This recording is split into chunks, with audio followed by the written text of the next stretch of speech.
Welcome back. 11 minutes after 8 o'clock, Carolina Panthers kick off their regular season tomorrow night. And sports expert Paul Durso is here with us to tell us, well, actually financial expert, That's right. but he knows a little bit about sports too, to tell us about how we can equate our fantasy football to better financial means. Absolutely. Good morning, Paul. Good to see you Nice this to see morning. you. All right, tell us a little bit about what's the whole idea. What are you talking about when you say fantasy football? You can associate that with your financial ways. So basically what we want to do is look at last year's fantasy football and see if there's some things we can learn from certain positions and players from last year. Okay, so it's sort of like a team effort kind of thing here when you're Yes. putting your finances together and getting straight. All right, tell me about, well, we could probably talk about the quarterback position because that's typically considered the most important position on the team. Yeah, so one of the players we want to look at from last year is Cam Newton. You know, football is a team sport, but you need a really good leader to find success. And Cam Newton's a great example, and he had great leadership last year. And if you want to have success in your finances, your retirement,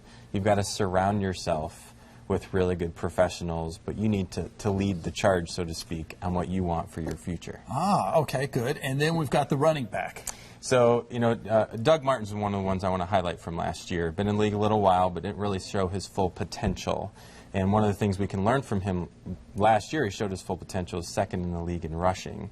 You know, and you might have some investments in your portfolio that you feel haven't showed their potential, but sometimes you need to show a little patience in making sure they stay around so they can show their full potential. Oh, that's a good analogy there. What about wide receiver? So Julian Edelman is one I want to highlight here. Coming out of college, he was a quarterback. And he had to make adjustments in the NFL to stay in the league, and now he's a wide receiver. And in your portfolio, I want to kind of play off of the last one we talked about. You know, sometimes you need to be patient, and sometimes you need to make adjustments. And Julian Edelman made adjustments to stay in the NFL. Sometimes you might need to make adjustments and move an investment out of your portfolio and in order to find success. Wow, all right. Tight end. So Gronkowski is probably, you know, the best tight end in football. Greg Olson's pretty good too. Yeah. Sorry. Yeah. You know, what I would probably say, financial or fantasy experts would say he's easy money. Yes. Like Olson.